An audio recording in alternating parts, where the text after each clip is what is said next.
And I just felt that there was this opportunity to do more, right? To help other companies, to really broaden my footprint, if you will, or my impact. And so I made the decision to leave. And I wanted to focus on smaller companies, like startups that were just starting to hire. This is the Rebel HR Podcast, the podcast where we talk to human resources innovators about innovation in the world of HR. If you're a people leader or you're looking for a new way to think about how to help others be successful, this is the podcast for you.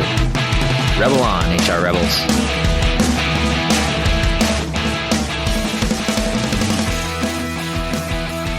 Rebel HR listeners, welcome back to another weekly edition of Rebel HR. Really excited to have you with us and super excited for our guest today, Annissa Deshpande.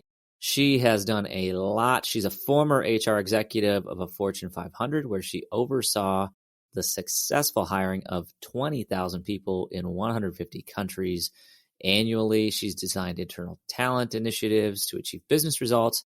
She founded loglab in 2015 and now combines her 20 plus years of experience in finance, IT, and strategy to help companies modernize HR to grow revenue and create a place where people love to work. Welcome to the show. Thanks, Kyle. Molly, great to be here. Well, we are super excited to have you. One of the things I also should have mentioned in the intro is you have written a book called The Comeback, which is a HR novel. So I'm sure we'll be talking about that a little bit today. Yeah, sounds great. So why don't we start off and maybe step back a little bit? So first question is, how did you get into the people practice and ultimately what prompted you to start loglab? Okay, well, that's an interesting question. I actually started my career in IT and I spent 10 years working in both consulting and corporate environments. As many stories go, I was working in IT and for a company, for a bank, and my boss got fired. And they decided that I wasn't quite ready for the role yet. So they asked me to run the department while they searched for the replacement. The replacement took 6 months to find the replacement. And when the replacement came, they said, look, he can't really take control until you do something else in the business. And so I was asked to take on a special projects role working for the chief administrative officer. And my objective was to look for structural overhead savings, right? So, and they wanted these to be non-labor. So they wanted to look for ways to reduce costs. This was right around when the mortgage industry was starting to tank and we were trying to save the bank. And so I did that for a few months. And then the chief administrative officer asked me if I could go help her in HR. So HR reported to her. And what she said was, hey, the company had grown exponentially and the HR practices hadn't kept up. So we were dealing with issues like not everybody was getting a paycheck every time we ran payroll, and it wouldn't be the same people that weren't getting a paycheck. Or when we sent the benefits file to the providers, people would drop. And so they asked me to really dig into that. It was more process systems type work. And then they just asked me to transform HR departments one by one and then give them back to the leader to maintain and optimize. So I did that for a while. The bank failed, as many banks failed in 2008. We went into conservatorship with the FDIC, and I suddenly became the chief people officer of a failed bank. So, no, that was on you. That I guarantee that probably was not on your career path when you were planning. No, what you wanted. I had been fighting, like, you know, I had run HR systems earlier in my career, but I had really been fighting the force that was pulling me to be working with people. So, you know, when you're working for a failed bank and a conservatorship, you can kind of see that this isn't going to go anywhere long term. So I started to look for jobs and ended up going to work for the chief financial officer of a Fortune 500 bank as his chief of staff. And the way the role was structured, I was just really supposed to follow him around and understand how a Fortune 500 executive assesses risk and makes decisions. So it was a great training experience. But then I was also given a bunch of special projects. And one of those special projects was to run the strategic planning process for the company. So I did that, and we realized there was a gap between what we wanted to achieve strategically over the next 5 years and our people practices. And this was a professional services firm, so it was mostly in the recruiting space. And so after 2 years of working for him, he said, hey, can you go run global talent acquisition for us and really help us come up with a strategy for how we're going to get all these folks that to fulfill our business objectives and meet our goals. So that's how I ended up working in HR. And I did that for 6.5 years. And we were recruiting 20,000 people annually in 150 countries. It was a really big job. We had 200 recruiters on staff. I was traveling quite a bit into some really glamorous areas like Saudi Arabia. I spent a lot of time in Asia, spent a lot of time in Europe.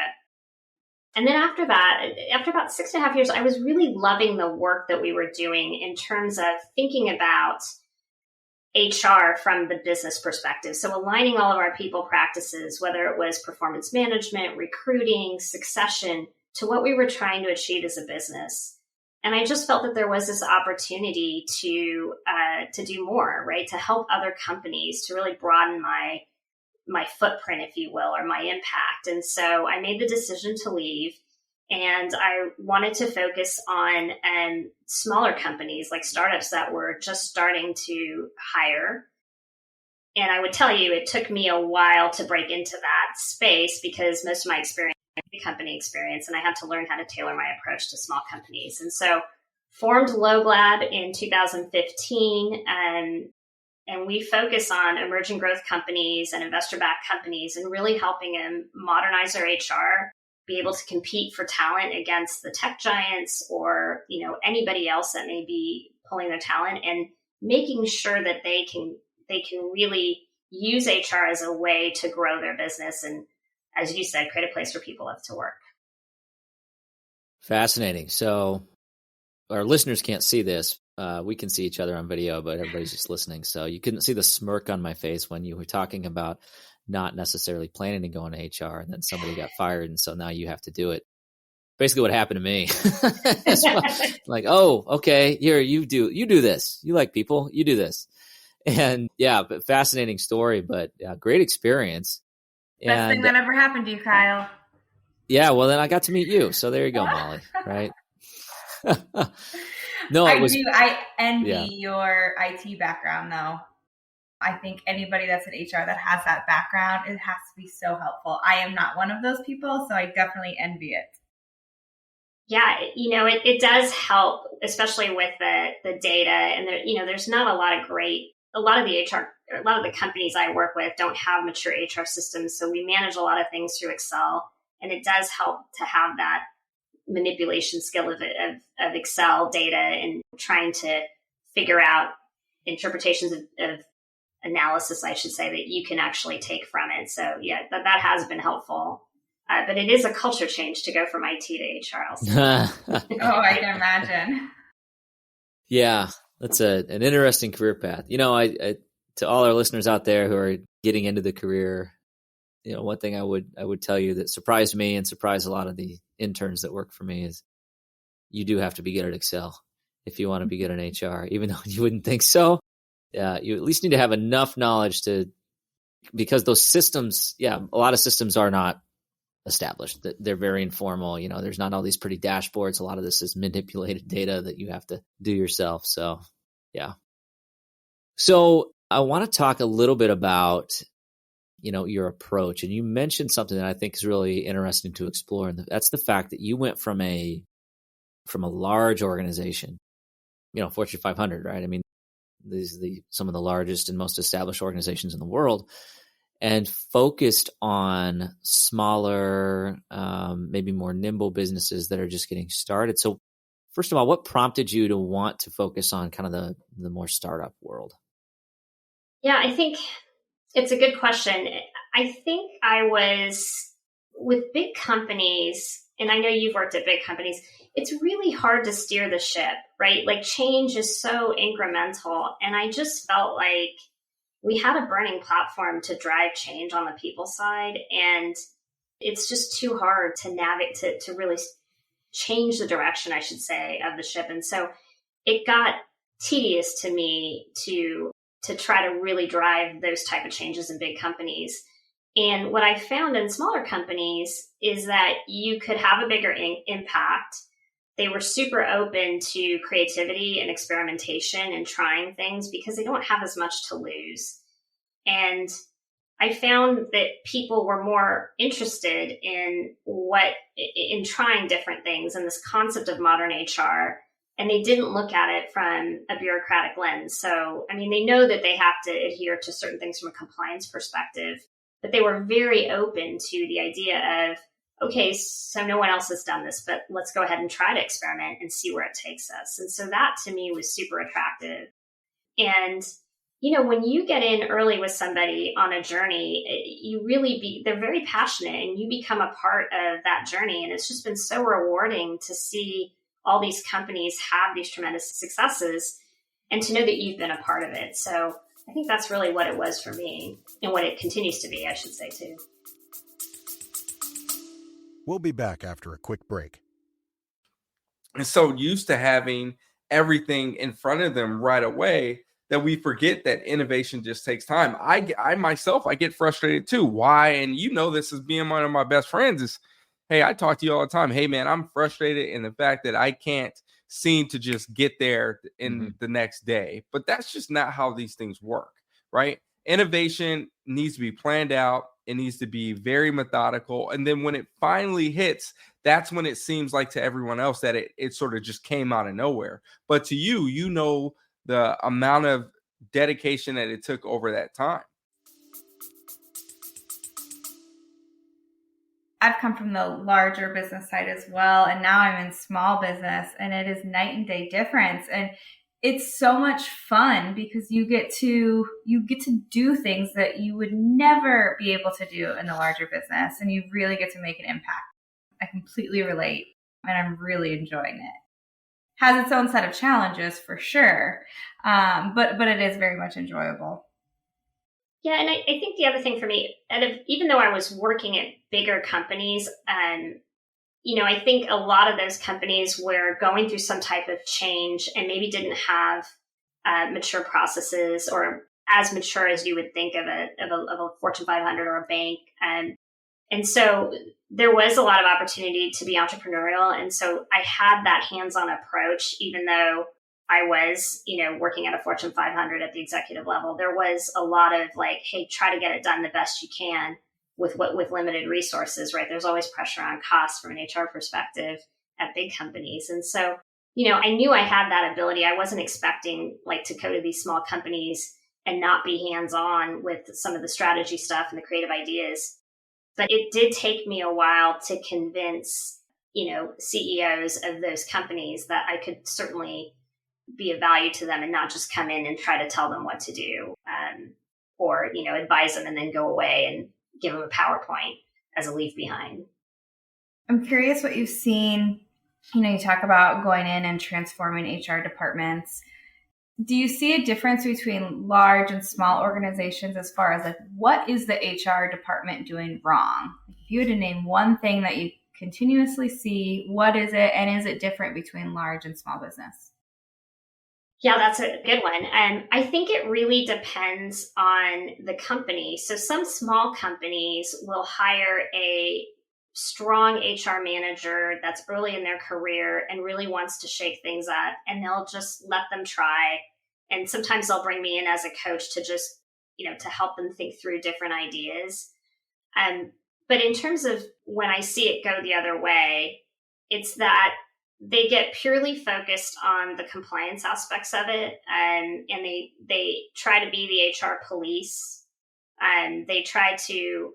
They are constantly worried, or they're trying to figure out how not to get sued is another common one that I see. And there's no real thought about what are we trying to achieve as a business and what are the people practices that we need to be successful. And that's where the smaller HR folks seem to struggle. And sometimes this is the way the business is set up. And what I mean by that is a lot of companies hire, early stage companies will hire a chief people officer and then treat them like an HR generalist. And when I run into companies like this, I always tell them, I go, would you hire a CFO and expect them to keep your books? No, right? You would ask them to oversee that process, but you wouldn't be asking them to enter all the data into the accounting system and manage that. And so getting business executives to think more broadly about how HR is structured. You don't hire a senior chief people officer, expect them to do leadership development, coaching, and then expect them to do hands-on recruiting. So I think there's also an education process for the leaders to have an open mind about what they're trying to achieve from a people perspective. It's funny you say that. I was just reading a job posting the other day, and the title was Director of Strategy, People, Culture, whatever. And then you start reading the responsibilities, manage employee files, safety training, like, okay, let's align a little bit. It's a common disconnect. And I spend a lot of time talking to leaders about, you got to think more broadly about what you're asking folks to do. And you're exactly right, Molly. You get these huge titles, and then you have like personnel type functions that you're asking them to complete. And we wouldn't do that in any other function. We wouldn't hire a CMO and ask them to do graphic artist work. So it's just amazing that we do that in HR. I think it's fascinating, and I agree 100%. I mean, if you do anything from the standpoint of, well, we're just trying not to get sued, I think your priorities are kind of screwed up, right? But so often that's how departments are structured. That's how policies are structured. It's like the lowest common denominator type thing. Like, let's just protect ourselves, as opposed to let's actually put together a policy or a process that actually enables our people to be successful, as opposed to not sue us. So very well said. I'm curious to get your perspective on this. And I think this is an area that our profession has seen a lot of change in, and that's simply how you even define human resources. And, if you would have asked somebody that question 20 years ago, you would have gotten the more kind of the, what I call personnel response, right? Administrivia and bureaucracy and all. And the term you used was, kind of like the police, policing policies. So how do you define modern HR? So modern HR to me is HR that is aligned to the business. And so that means that every people practice that we have is focused on driving business outcomes, achieving business goals. But, I think the balance to that is we're also creating a place where people love to work. Look, it's not hard. And it's so interesting right now because there's so much debate about whether we're going to go back into the office or what the future of work really looks like. And one of the most interesting aspects of it is no one is really thinking about, or a lot of the debate misses the question of how do we create a place where people love to work, right? I mean, people have been at home for 15, 16 months now. A lot of these people have been productive, been successful. All of a sudden saying, okay, we're going to go back to the way it was just doesn't feel right, nor does it take into consideration some of the things that have fundamentally changed around childcare or other needs that you may have in your life that have developed over the last 16 months or have changed. So I think it's both. I see HR as a revenue enabler. So that means when you're designing practices, when you're designing services, you're thinking about how is this going to help this company achieve their goals? How is this going to help us advance what we're trying to do as a business?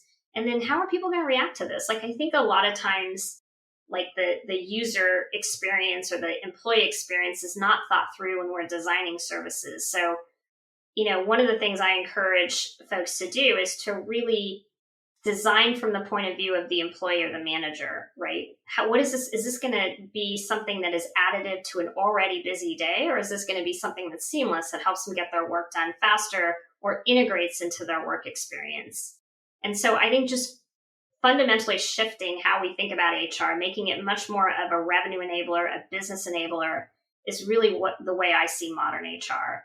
And I'm not saying that compliance isn't important. It's certainly important. But I think if you're doing the right things from a culture perspective, from a process and a services perspective, the compliance naturally follows, right? I mean, I think there's a good way that you can manage that compliance, that you can integrate it without designing around it, if that makes sense.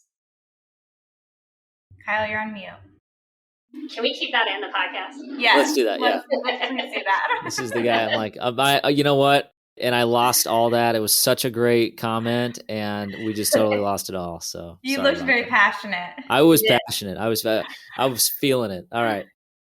So great point. And I think, I get so passionate about the fact that if you are doing the right thing for your people and you are focused on your people and you're focused on the employee experience, you don't really have to worry about compliance as much, right? I mean, you need to check the box on things like, things like punching in and paying people for all the hours they work and all these things but all those things are there. All those laws are there because you simply just need to do the right thing. And the laws are there to make sure you do the right thing. So as long as you have that overarching view. And then the other thing that I think it's just so interesting. It's part of one of the hardest parts of our job, especially when you get to the senior level, is the fact that even if you have gone to a lawyer, you've reviewed all the laws, and you feel like you understand a topic enough to put together a policy that's compliant, laws change, judges change rulings, and a lot of times what they're looking at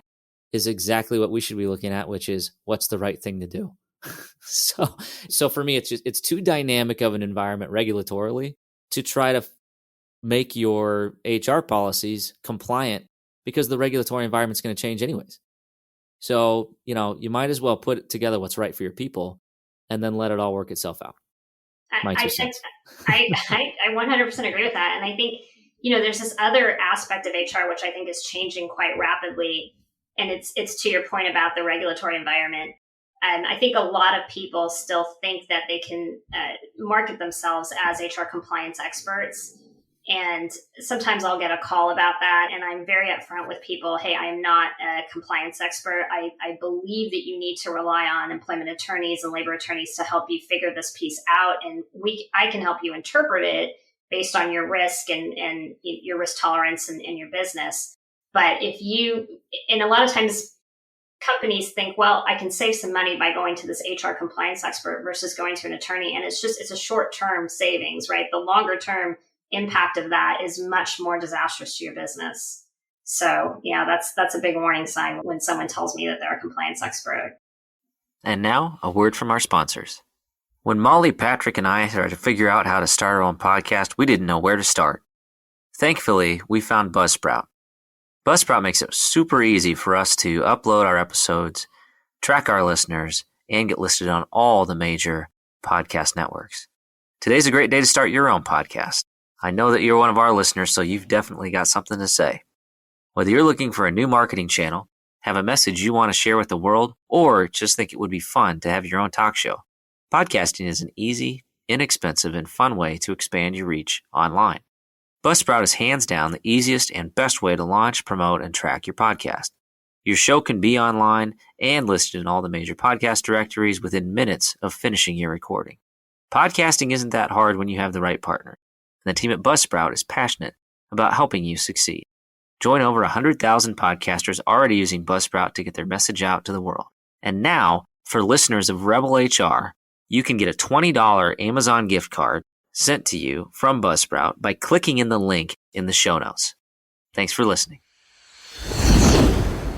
Are you looking to grow your personal brand or your business brand? Take it from me that podcasts are a great way to do it. Here's the secret.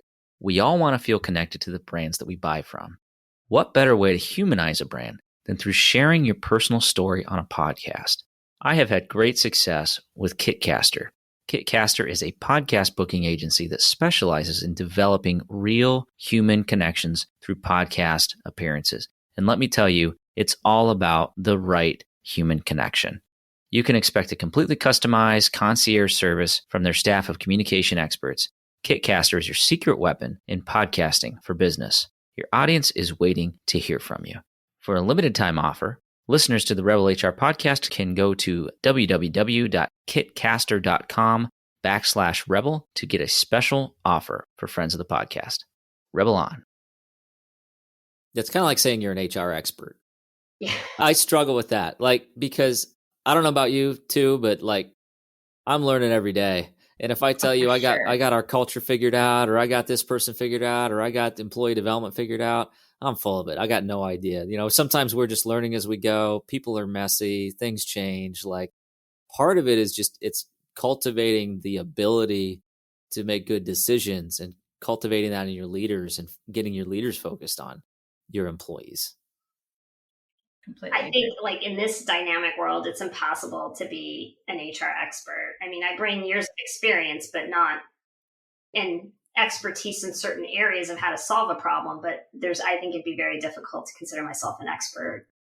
Yeah. You always got to be learning. The minute you quit learning, you're probably not doing well at your job. So let's talk about something that we talked about before we hit record, and I want to talk about it. And I just kind of want to air it out. And that's the fact that HR sucks.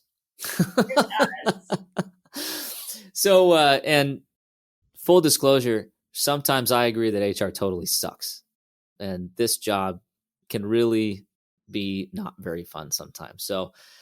So walk us through that. Why does HR suck? So the tagline for my business is HR sucks, but it doesn't have to. And it is really a kind of a judgment on the old traditional HR. And it's really funny because, and you guys probably know this, as HR people, we're a little bit like doctors, where we get phone calls from our family and friends asking us to help them through an HR situation. I don't know if this happens to you. It happens to me all the time. Yeah. And when I say, look, here's what you have to do, but you have to go talk to your internal HR person, they're all like, oh, no, I can't do that. Or do I have to? It sucks. I really don't want to talk to them. And, I think I'm on a mission to change that perspective, that mentality around HR, that we can, like, first of all, I think it's a fascinating place to work. And I think it's, of all the different things that I've done, I've stuck with the people and culture aspects the longest because, like you said, Kyle, you can't ever be an expert in this. And it is so dynamic and it's so interesting and it's constantly pushing you to be creative to deal with what's coming next. There's never I've got a playbook for this and we can solve this problem with this step, right? It's, and a lot of times, even if you think that way, you run the play and you realize, okay, that didn't really solve the problem. So I'm trying to get people to think more. First of all, I think there's a lot of folks that are coming into HR that have this desire to align it to the business and can see the most interesting and compelling aspects of working in HR and how it can really be something that influences the business. And so I think the tagline is intended to say, look, I get it, and I'm going to take a different approach to this and help you really think about this function as something that's really going to be critical to you achieving your business success. 100%. Yeah. And all kidding aside, I mean, HR is as enriching and rewarding as you let it be. If you spend all your time in soaking up all the negative energy that can come from it, or trying to chase down people that did something not exactly how the handbook has it laid out, you're going to make yourself miserable. And I think there's also such a diversity in what the job of HR is, depending upon the organization that you're at. And I think, kind of circling back to where we started this conversation, that's one of the things I love about a smaller organization that can be a little bit more nimble is you can be a little bit more of a generalist, and you can tend to float into areas that you tend to do well at. And the other things, you can maybe find other experts. That's certainly how I do it. I find an expert that's good at it to do the things I hate doing, but you can really move the needle. And if you focus on the things you enjoy and you focus on employees and doing the right thing, it's just a whole lot more fun. And you can be so creative in it, right? And there's really an opportunity. HR is really starting to have, or I think one of the big changes that we have to think about in HR is the external impact. The talent market is super challenging right now. How do you compete? And that takes an external focus, which hasn't typically been something that you would find in traditional HR. Absolutely. HR has a strategic advantage. I agree 100%. And it's competitive out there. And it's not just like, yeah, which brand of soda do you want to drink? No, it's which company do I want to, work at for a few years? That's where we're at right now in the talent market. So, you better you better put your marketing hat on a little bit and start to think about how do we differentiate ourselves from the pack. So, Molly, you were going to say something. I cut you off. I don't know what I was going to say, but I'm agreeing with what you're saying now. And a lot of what I'm seeing, some organizations are doing a lot of really cool things. And you just said the key word, they're not marketing it. So, I think as HR individuals, we get so stuck on like, okay, what can we do different or what can we do better? And those are the good questions. But I think a simple, easy way is what are we doing now that we can market a little bit better to candidates and to our team, and how can we capitalize on what we're already doing? Molly's throwing her earbuds at the computer. She's so fired up right now. I am. There you are. You're back now. I'm back. But yeah, that's one thing I think is just a simple thing that we can all do that is not going to cost anybody anything. So right.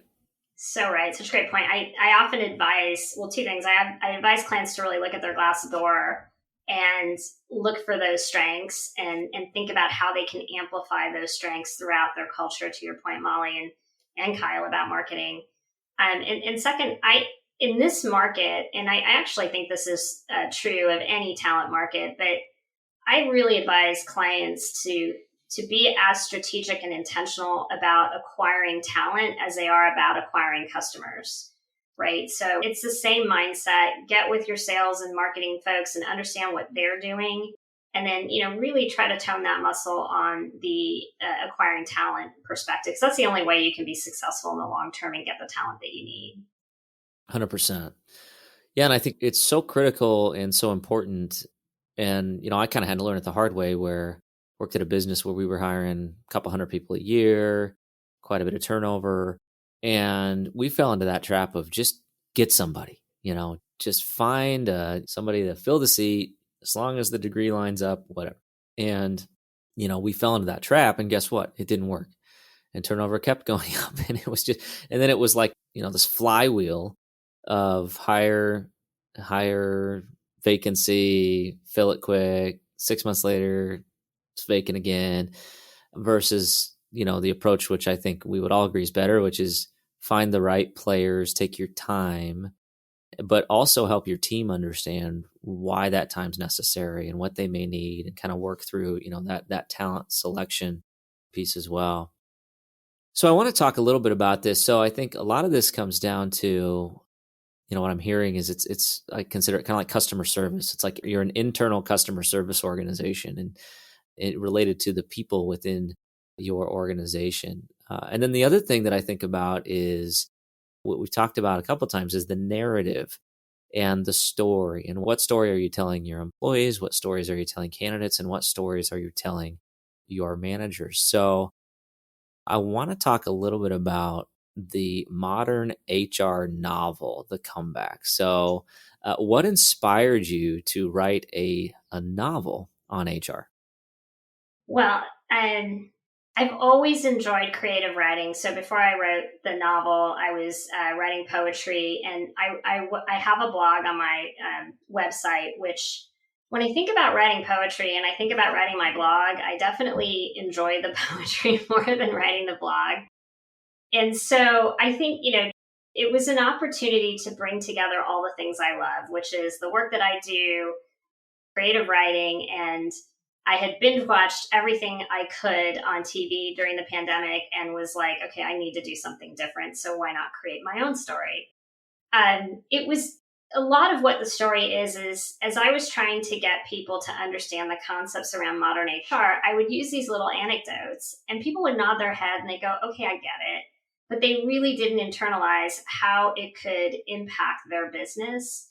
And so, one day I was just thinking about it, and I was like, I think I could write this book about, a book about, if I had written a book called The 10 Principles of Modern HR, I mean, Kyle, maybe you would have read it because of your nonfiction,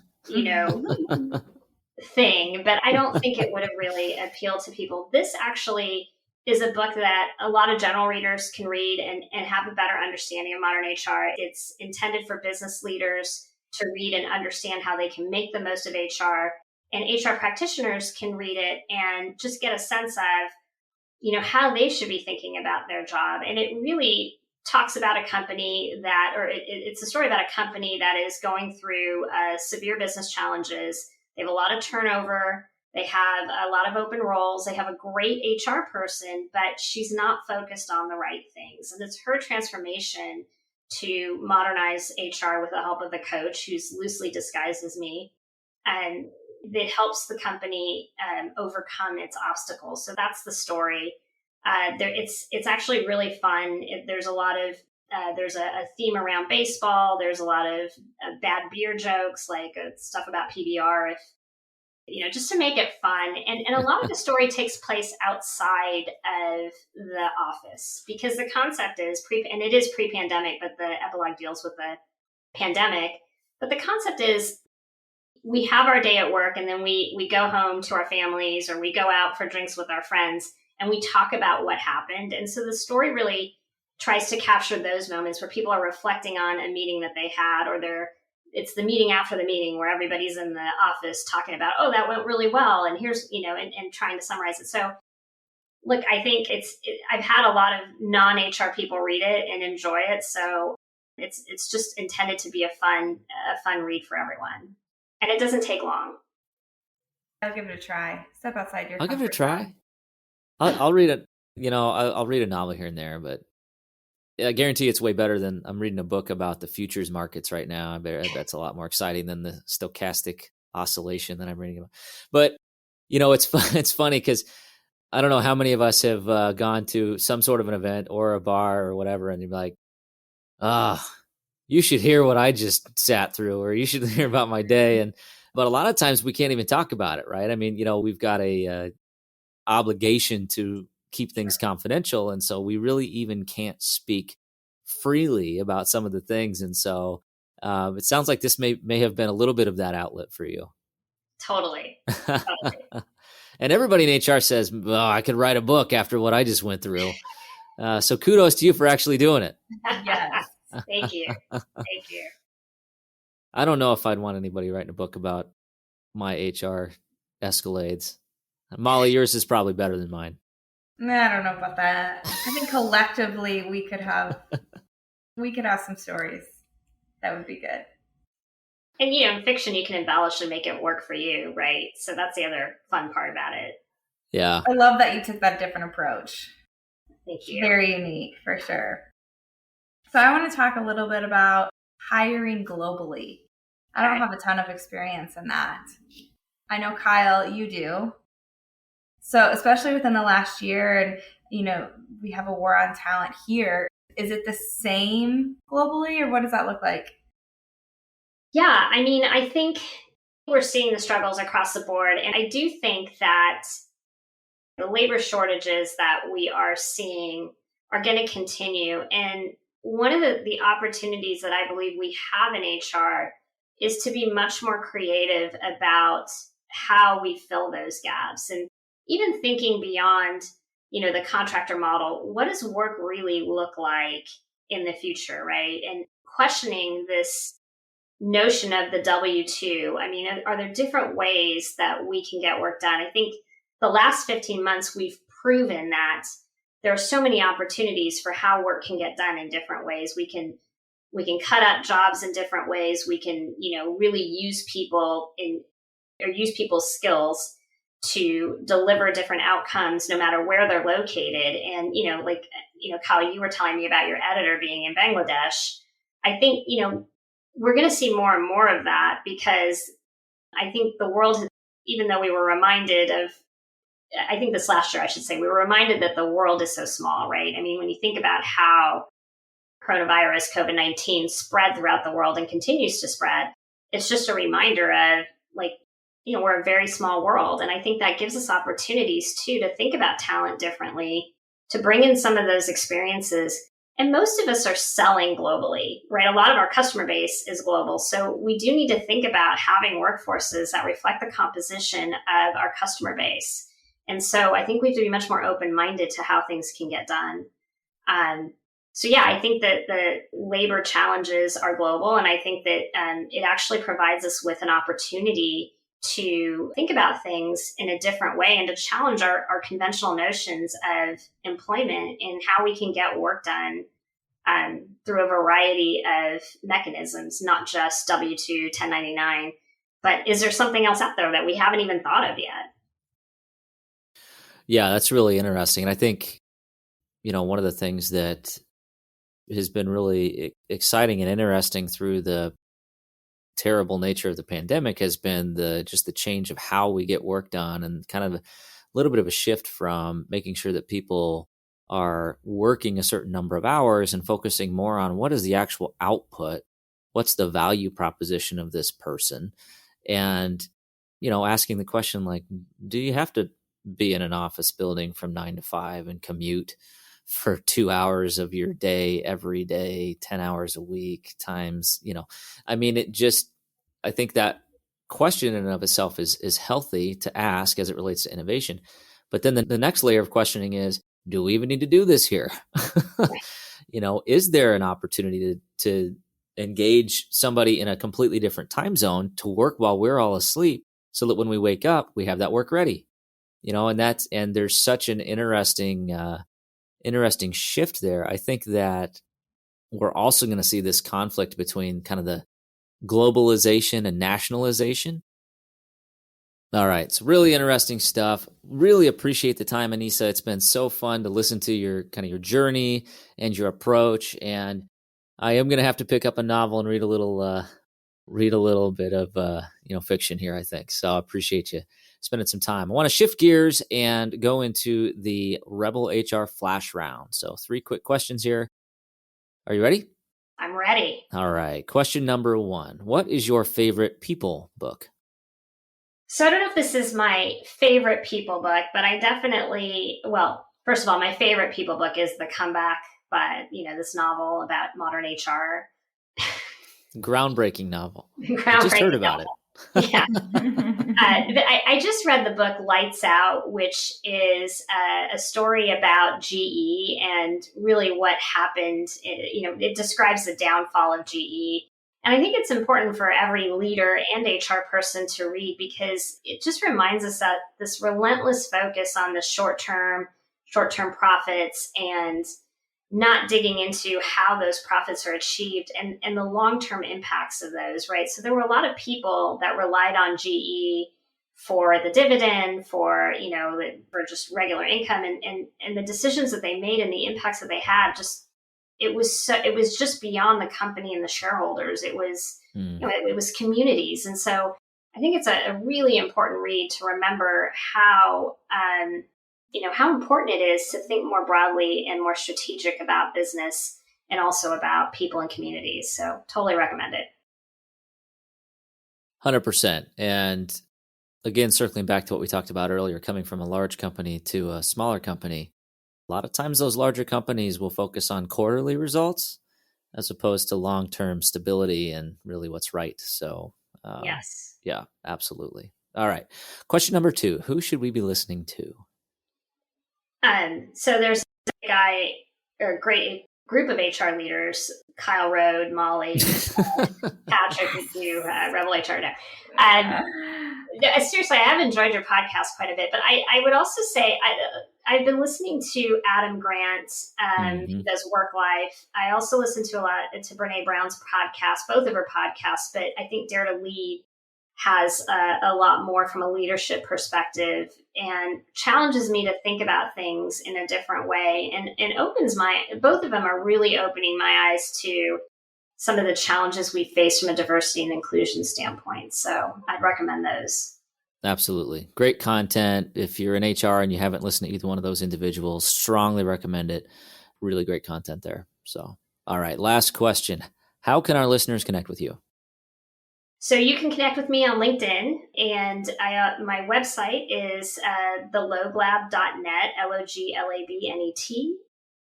And You can also connect with me on Twitter at Annissa D. That's my Twitter handle. Perfect. And we'll have all that information in the show notes so that people can connect. After this, we'll also have a link to the book if you want to check out the book and take a look. Love for individuals to get a new way to learn about HR. So thank you so much for sharing, and thanks for joining us today. Thanks for having me, guys. Bye. All right, that does it for the Rebel HR podcast. Big thank you to our guests.